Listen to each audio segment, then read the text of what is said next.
Bonsoir chers téléspectateurs et amoureux de la nature, bienvenue sur Face au Green TV. C'est une nouvelle semaine qui démarre et je suis très ravie de vous retrouver pour partager de nouvelles informations. Instituée par l'Organisation des Nations Unies, la Journée internationale des forêts est célébrée chaque année le 21 mars. Le Burkina Faso n'est pas resté en marge de cette célébration. Le mouvement écologique du Burkina, en collaboration avec le cabinet de conseil Saphir, a organisé une conférence publique au parc urbain Bangrouégo. Des actions qui visent à sensibiliser le public sur l'urgence de préserver nos écosystèmes. Plus de détails dans la suite de ce journal, restez connectés.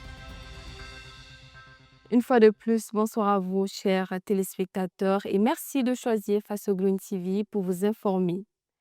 Sous les branches centenaires du parc urbain Bangrouégo, les arbres ont semblé se pencher un peu plus près des oreilles des participants ce 21 mars 2026.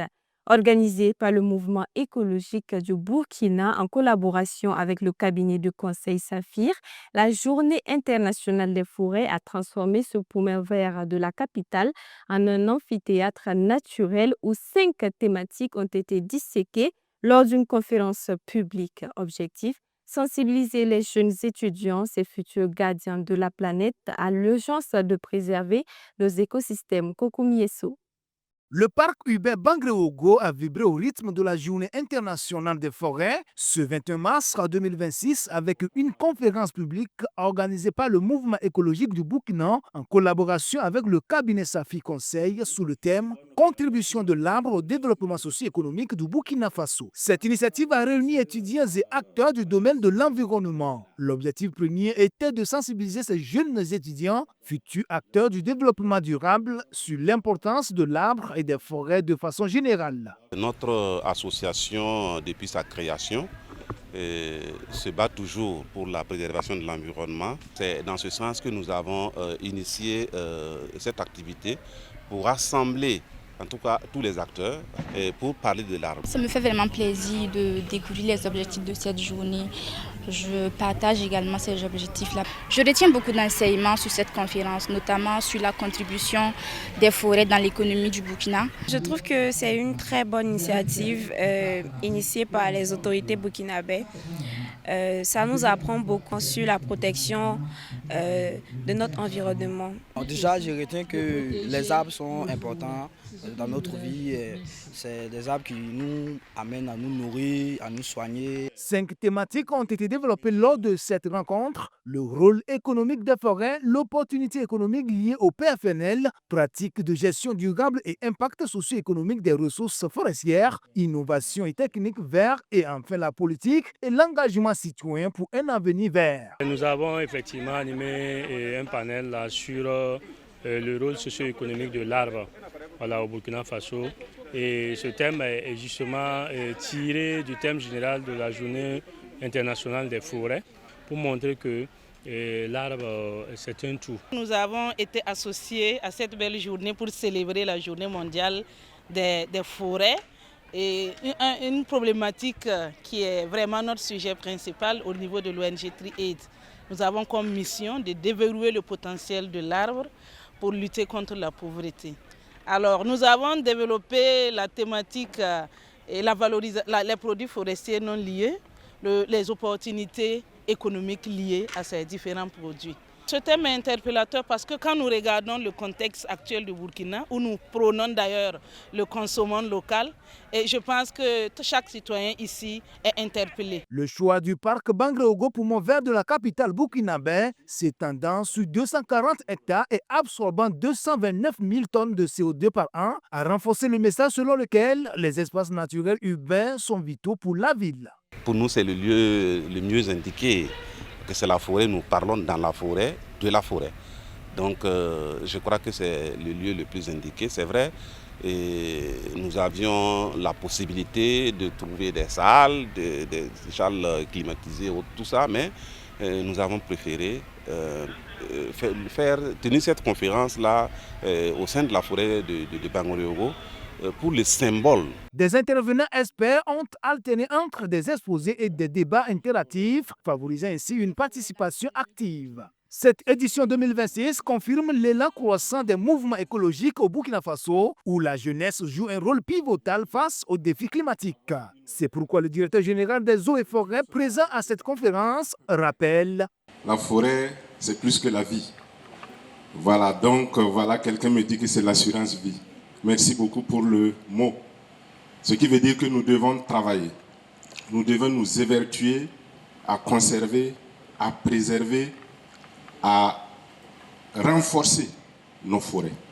Et toujours dans le cadre de la Journée internationale des forêts, les structures évoluant dans la transformation des ressources forestières ont mis en avant leur savoir-faire. Parmi elles, la société coopérative simplifiée Ecovert du Burkina, à qui nous avons tendu notre micro. Elle est spécialisée dans la transformation et la commercialisation de produits dérivés de l'amande de karité et des graines de néré. Reportage de Daouda Porgo avec la voix de Mamadou Souaré. À l'occasion de la Journée internationale des forêts célébrée ici au parc urbain Bangré-Ougo, une place de choix est accordée aux entreprises engagées dans la transformation des produits forestiers. Venus des 4 coins du Burkina Faso, les exposants mettent en lumière leur savoir-faire et la richesse du terroir. Parmi eux, la société coopérative simplifiée Ecovert du Burkina. Spécialisée dans la transformation de produits issus de la forêt, notamment les amandes de karité et les grains de néré, elle propose une gamme variée de produits tels que le soumbala en granulé ou en poudre, le beurre de karité et des savons naturels. C'est le beurre de karité que nous utilisons beaucoup. Voilà, et l'huile de coco. Voilà, ce savon est fait à base de beurre de karité et d'huile de coco. Donc c'est essentiellement ce que nous produisons. Il y a beaucoup d'autres produits comme des savons de toilette, vraiment de toilette, parce que ça il est utilisé pour tout. Voilà. Savon de toilette, nous avons du beurre aussi à utiliser seulement sur la peau. Voilà, essentiellement en cuisine, mais ceux-là c'est vraiment pour tout. Et nous produisons des choses aussi que les gens peuvent payer à moindre coût. Comme c'est fait de façon artisanale, c'est pas très cher. Voilà. Et c'est de qualité aussi. Des produits locaux, naturels de qualité qui participent à la valorisation des ressources forestières et au bien-être des populations. Le soumbala est très bon pour ceux qui souffrent de tension. Voilà. Au lieu d'assaisonner les plats avec des additifs artificiels qui peuvent créer des problèmes, voilà, le soumbala à lui seul peut assaisonner un plat de façon vraiment... Voilà. Et ceux même qui peuvent le prendre comme ça à la cuillère, la poudre, ça aide vraiment. Ça régule vraiment la tension, même pour les diabétiques. Voilà, et c'est aussi source de fer, de calcium, pour ceux qui manquent de vitamines. C'est vraiment pour tout le monde, c'est même pour les bébés, pour les grandes personnes, voilà, et surtout pour les vieux, parce que qui manquent souvent de force. Organisée par le mouvement écologique du Burkina, l'initiative est saluée par les exposants qui apprécient ce cadre dédié à la valorisation des ressources naturelles. Puis parlons de la coopérative Sarah qui transforme le manioc en produits locaux tout en contribuant à l'indépendance économique de ses membres féminines. Avec l'appui du projet Brave Women Burkina, ces activités sont renforcées grâce à un accompagnement financier et technique. Zoom sur cette coopérative avec Bernardine Ouedraogo. La société coopérative simplifiée des transformatrices de manioc Sarah s'illustre dans son engagement dans la valorisation des produits locaux. À travers ses activités, la coopérative œuvre pour l'autonomisation économique de ses membres et l'amélioration de leurs conditions de vie. Elle fonde son action essentiellement sur la transformation du manioc. Nous transformons le manioc en ses produits dérivés. Voilà, on a la tchéké frais, il y a la tchéké déshydratée aussi qui est là, il y a la farine de manioc aussi, il y a le tapioca, il y a gari aussi et l'amidon du manioc aussi. Soutenu par le projet Brave Women Burkina, mis en œuvre depuis 2022 par la Maison de l'entreprise du Burkina en collaboration avec le gouvernement, l'initiative vise à accompagner les femmes entrepreneurs à travers des appuis techniques et financiers adaptés à leurs besoins. Elle offre un cadre favorable au développement et à la structuration des entreprises portées par des femmes. L'investissement, 50%. Voilà, si ton projet, un exemple comme ça, si ton projet, le taux global c'est à 12 millions, toi tu investis 6 millions et puis Bréoumen aussi investit 6 millions. Si ce projet n'était pas là, je connaissais beaucoup d'entreprises qui allaient disparaître. Nous-mêmes, on était dans le cas. Nous-mêmes, notre société était dans le cas.